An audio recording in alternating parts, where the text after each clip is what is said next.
আজকে পটলের মাচা হচ্ছে, মানে মাচা বলতে কি, এটা ঘেরা হচ্ছে আর কি। তা আগে আমরা বাঁশের কঞ্চি দিয়ে ঘিরতাম, তা এখন এই দেখুন আপনাদের দিদি ভাই কীভাবে করছে।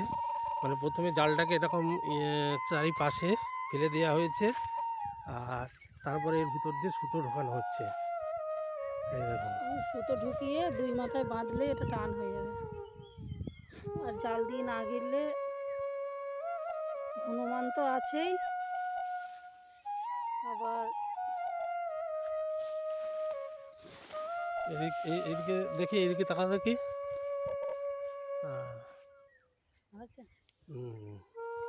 ঢালে দেখানো ভালো যাচ্ছে। হ্যাঁ, কষ্ট একদম বোঝানো যাচ্ছে যে একটার পর একটা কিভাবে ঢোকানো হচ্ছে। দেখুন প্রত্যেকটা ঘরের মধ্যে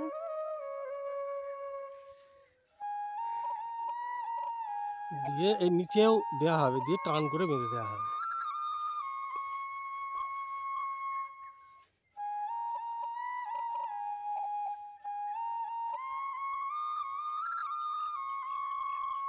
খুব খিদে পেয়েছে, একটু খাবার নিয়ে এসো সবাই।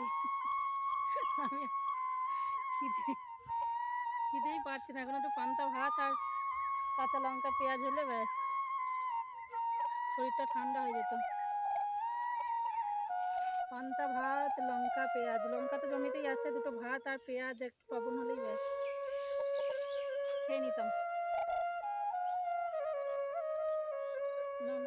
তো দেখো, সেই যে তখন জাল টাঙাচ্ছিলাম, তো টাঙাতে টাঙাতে বললাম না এত খিদে পেয়েছে যে একটু পান্তা ভাত হলে, পেঁয়াজ হলেই মানে মাথাটা ঠান্ডা হয়, শরীরটা ঠান্ডা হয়।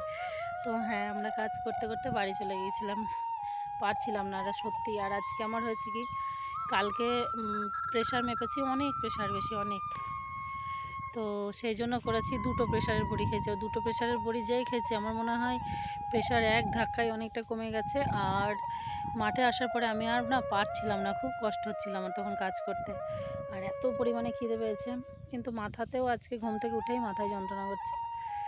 তো বাড়ি গিয়ে পান্তা ভাতই ছিল, অল্প, কিন্তু খুব অল্প পরিমাণে, সেইটাই দুজন ভাগ করে খেলাম। আর অদ্রিজা কালকে সবজি ছিল, ওই দিয়ে মুড়ি খেলো, কেন কি ওর নিমন্ত্রণ বাড়ি আছে, ও এখন নিমন্ত্রণ বাড়িতে চলে গেল। তারপর আবার আমি আসলাম, ও যে মাস্টারমশাইয়ের কাছে পড়ে, সেই মাস্টারমশাইয়ের মেয়ের বার্থডে, তো সেখানে নিমন্ত্রণ আছে। তো আমরা বাড়ি গিয়ে সেই পান্তা ভাতটুকুই কাঁচা লঙ্কা পেঁয়াজ একটু বাদাম ভেজে জল মিশিয়ে দুজন হাফ হাফ করে খেয়েছি। খেয়ে আবার এই যে চলে এসেছি। তো অনেকটা হয়ে গেছে জাল টাঙানো, এখানে দেখতে পারবে কি জানি না, ওই দিকটা পুরো সাইডটা ঘেরা হয়ে গেছে। আর এই যে বাকি এদিকটা হচ্ছে, কিন্তু পুরো জমিটা যতটুকু জাল আছে হবে না, এটা এই আর অল্প একটু যাবে। তো আবারও আর এই যতটা জাল এতটা কিনে নিয়ে আসলে পুরো জমিটা ওই দিক পর্যন্ত চলে যাবে। তো যাই হোক, চলো। আর আমি তো লঙ্কা তুলছিলাম সকালে, এই বৃষ্টি পড়ছে একটু, তো লঙ্কা তুলছিলাম। লঙ্কা মানে কেজি 2 মতো তোলা হয়েছে, এখন অনেক লঙ্কা আছে তুলতে হবে। আচ্ছা, এদিকেও কাজ করুক, আমি লঙ্কাগুলো তুলি। বৃষ্টি পড়ছে, আবহাওয়া খারাপ, বৃষ্টি। আমি আর পারছি না, তো এরকম খাটনি আমার কোনোদিন হয়নি। আজকে সকাল থেকে লঙ্কা তোলা, বাড়িতে গেছিলাম তো একবার, তারপর লঙ্কা টঙ্কা তুলে এখন এই যে পটল তুলছি। আর এই রোদ গরমে শরীরে একদম পারছি না।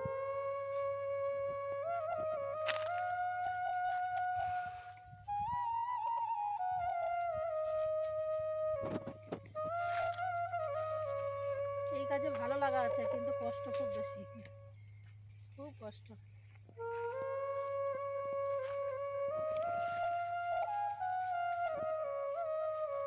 পটলগুলো কাছ থেকে দেখাও, কিরকম পটল ধরেছে তোমার।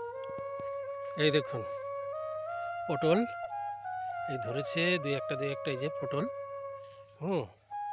আর এই যে লতিটা কিন্তু চরম উপকারী।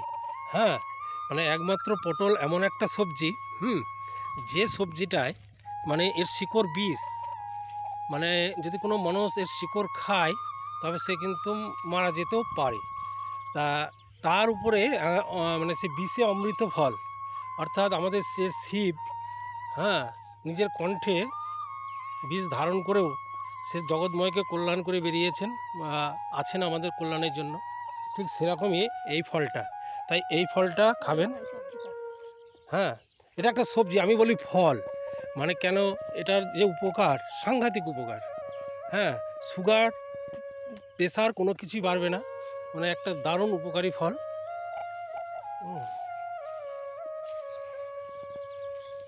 এই দেখুন পটল তুলছে, কই দেখাও দেখি পটল। মানে খুব এখনো সেইভাবে আসেনি, আর পটলের জমিও ঠিক সেইভাবে পরিষ্কার করা হয়নি। মুনিশের যা দাম, মুনিশ করে করে করে করে সে আর পড়তা হয় না, কিছু না হলে আর কী করা যাবে। এ দেখুন একটি পটল রাখবো। তো এখন কটা বাজে দাঁড়াও বলি। ওরে বাপরে, অনেক বাজে তো, 3:20। এখন বাজে 3:20। তো এখন আমরা বাড়ি যাচ্ছি, আর আমার অবস্থা দেখতে পাচ্ছি, আমার চোখ, আমার শরীর যখন খারাপ হয় আমার চোখে আর মুখে পড়ে এফেক্ট বেশি, বিশেষত চোখ, মানে চোখ খুলে তাকাতে পারছি না এরকম। তো সকাল থেকে হালকা মাথা যন্ত্রণা ছিল, আর আজকে প্রচুর পরিশ্রম হয়েছে, প্রচুর পরিশ্রম। এই রোদের মধ্যে মানে কি লঙ্কা তোলা, লঙ্কা বেশি নেই কিন্তু খুঁটে খুঁটে খুঁটে খুঁটে তোলা, তারপরে এই যে পটল তুললাম, এইসব করতে কেন জানি না আজকে চরম কষ্ট লেগেছে। অন্য সময় কি আসি আমি মাঠে প্রতিদিন, কিন্তু এই একটানা কাজ তো করি না, হয়তো আধ ঘন্টা 1 ঘন্টা থাকি, তারপর বাড়ি চলে যাই সকালে, আর রোদ উঠতে বাড়ি চলে যাই, কিছু বুঝতে পারি না। আর আজকে চরম কষ্ট হয়েছে, পারছি না। আর কালকে তো আমরা বেড়াতে যাচ্ছি, আর আজকে আরও সেই জন্যই পরিশ্রম, অনেক বাড়তি কাজ করতে হয়েছে। তোমাদের দাদাভাইকেও যেরকম পটলটা হয়েছে, ওদিকে পুরো যে জালটা দিয়ে ঘিরলো, তারপরে কালকে মানে এই কটা দিনই যে আমরা বাড়িতে থাকবো না, আমরা বেড়াতে যাচ্ছি, এই জন্যই পরিশ্রমটা বেশি হচ্ছে। পুরো জমিগুলোতে মানে গাছের গোড়ায় সার দেওয়া, ঘাস মারা তেল দেওয়া, এই সবগুলো মানে গোছ গাছ, যে বাড়িতে থাকবো না কটা দিন, তাহলে একটু গুছিয়ে যাই, এই করতে করতে আমাদের অবস্থা খারাপ। তো আজকে সারাদিন মাঠে কাটলে, এখন বাড়ি গিয়ে কখন প্যাকিং করব, কি করব, কিছু করব, কিছুই মাথায় আসছে না এখন। আর মাথায় এত যন্ত্রণা করছে, মাথায় আসার মতো পরিস্থিতি নেই। আর একটা কথা, মানে আমরা যে বেড়াতে যাব, কিন্তু বেড়াতে মানে গিয়ে আবার সুস্থভাবে ফিরবো কি জানি না, কারণ আমরা যেখানে যাচ্ছি সেখানে পরিস্থিতি খুব খারাপ, খুবই খারাপ পরিস্থিতি। কিন্তু টিকিট কনফার্ম হয়ে গেছে, সব হয়ে গেছে, তো যাদের সঙ্গেও যাচ্ছি ওরাও বলছে যাই, তো যাওয়ার পরে না হয় অন্য সাইডটা করব, যে সাইডে আমাদের যাওয়ার কথা ছিল সেই সব দিকের পরিস্থিতি খুবই খারাপ, মানে সেদিকে একদম পুরোই বন্ধ, যাওয়া যাবে না। এবার অনেকটা খরচারও ব্যাপার আমাদের কাছে, কিন্তু তবু যাচ্ছি, দেখি, মানে মনকেও স্থির করা হয়ে গেছে আমরা বেড়াতে যাচ্ছি, তো সেই জন্য টিকিট ক্যান্সেল করলাম না, যাচ্ছি, যাই দেখি। তো কোথায় যাচ্ছি সেটা তো অবশ্যই জানতেও পারবে। তো চলো এখন বাড়ি যাই, আর কথা বলার মতো এনার্জি না, এখন মাথায় জলটা দিয়ে। আর আমার মা এসছে, মা আমার সঙ্গে এখন দেখা হয়নি, মাকে ফোন করেছিলাম আসার জন্য, তো মা ভাত মনে হয় করছে, গিয়েই স্নান করে 2টো ভাত পাবে, এটুকুই শান্তি, ওই জন্য আরও দেরি হয়ে গেল। এদিকে বাঁশ কাটছে মনে হলো, তো চলো।